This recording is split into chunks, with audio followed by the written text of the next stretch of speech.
Bismillahirrahmanirrahim. Assalamualaikum warahmatullahi wabarakatuh. Saya Heriawan, mahasiswa Universitas Indraprasta dengan nomor NPM 2019 455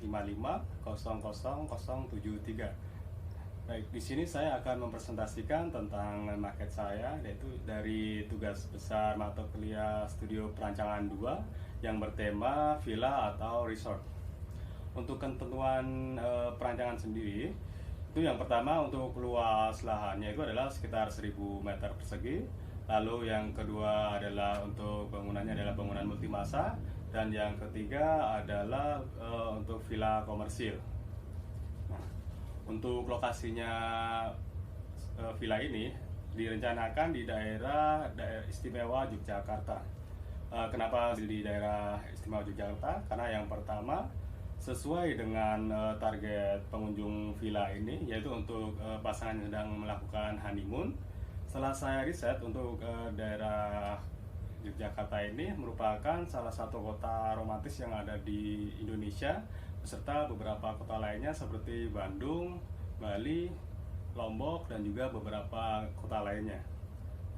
Yang kedua, alasan saya memilih di daerah Jogja ini lokasinya lebih tepatnya di daerah Kediwung, yaitu di daerah Kelurahan Mangunan, Kecamatan Delingo, Kabupaten Bantul, daerah istimewa Yogyakarta.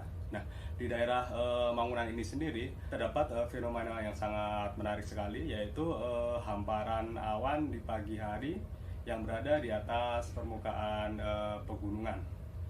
Nah, ketika kita nanti di sana pagi hari, kita membuka mata, view di sekitar kita itu langsung melihat hamparan awan yang dibarengi dengan keindahan sinar sunrise, seperti itu. Lalu setelah saya melakukan analisis set tentang lokasi perencanaan pembangunan villa ini, untuk bangunannya ini nanti saya mengambil konsep modern natural.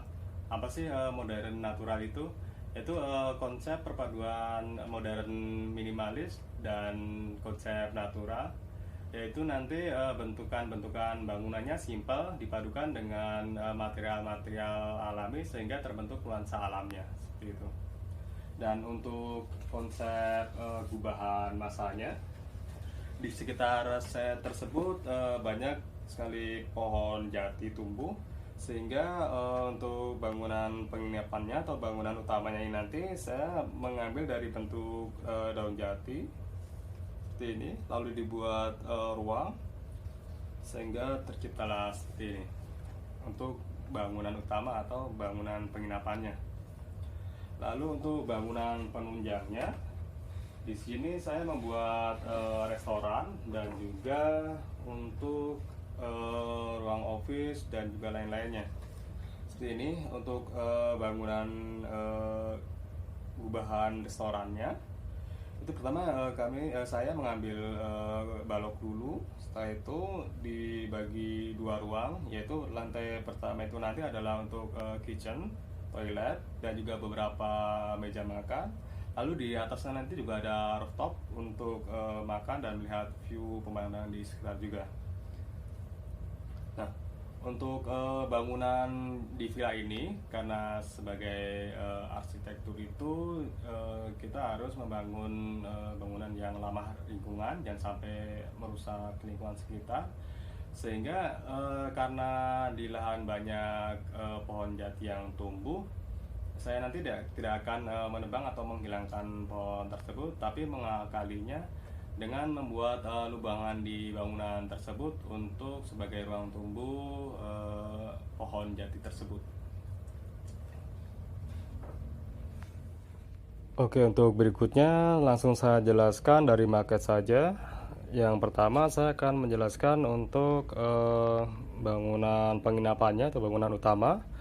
Untuk bangunan penginapannya ini ada 6 buah, yang di bawah ada 4, 1, 2, 3, 4. Lalu yang di belakangnya ada 2. Ini saya buat seperti susun gitu di atas supaya tetap bisa melihat pemandangan di sekitarnya nanti. Jadi tidak terhalang bangunan di depannya. Nah, untuk fasilitas di dalamnya sendiri, itu terdapat kasur, lalu toilet, sofa dan meja, dan juga lemari buku atau rak. Bentuknya seperti ini. Masuknya dari sini. Lalu nanti ada di sini nanti adalah merupakan pintu geser untuk keluar melihat pemandangan sekitar.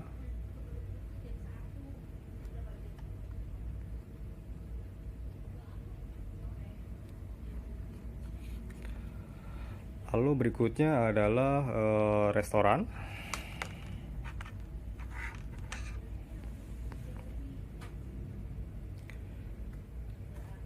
Di sini adalah pintu masuk untuk ke kitchen. Lalu di samping sini ada toiletnya. Lalu lubang ini sebenarnya adalah untuk lubang tangga ke atasnya, tangga melingkar. Untuk di bagian bawahnya bisa untuk kapasitas sekitar 3 atau 4 meja makan. Lalu di bagian atasnya ini bisa untuk 5 sampai 6 meja makan. Lalu seperti yang saya bilang tadi, supaya kita tidak merusak lingkungan, tetap menjaga lingkungan, maka pohon di sekitar tidak kita tebang, kita tetap biarkan tumbuh.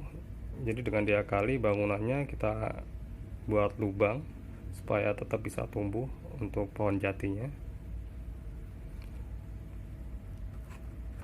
Lalu berikutnya ada bangunan 4 ruang.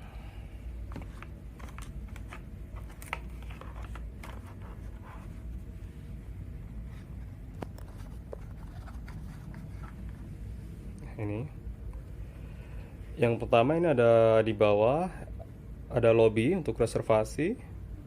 Lalu bagian atasnya ini adalah untuk ruang office.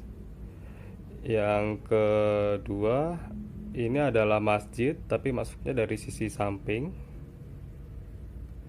Karena bagian sisi depannya ini adalah arah kiblat. Jadi dibuat dari samping untuk masuknya. Lalu untuk yang di atas ini adalah untuk ruang karyawan atau istirahat karyawan.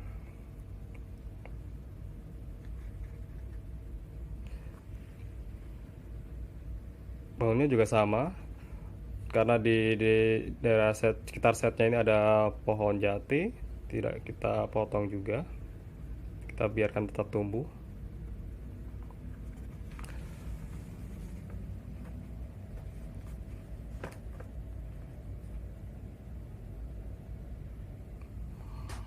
Lalu ada kolam renang.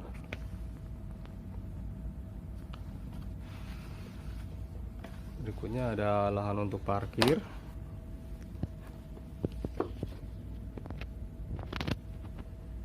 Lahan parkir. Lalu pos satpam. Lalu untuk memasuki villa ini nanti, yang pertama adalah kita ketemu security di pos satpam. Lalu kita diarahkan ke lobby untuk melakukan reservasi atau pemesanan kamar di lantai 1 depan. Setelah selesai, kita keluar dari arah samping, pintu samping yang di sini. Lalu jika mau sholat dulu bisa langsung ke samping, musola yang di sampingnya, atau kalau tidak nanti bisa langsung ke penginapannya.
Baik, cukup sekian presentasi dari saya mengenai market tentang Villa Jati Kediwung sebagai tugas besar studio perancangan 2. Mohon maaf bila ada salah-salah kata dalam menyampaikan presentasi tadi. Assalamualaikum warahmatullahi wabarakatuh.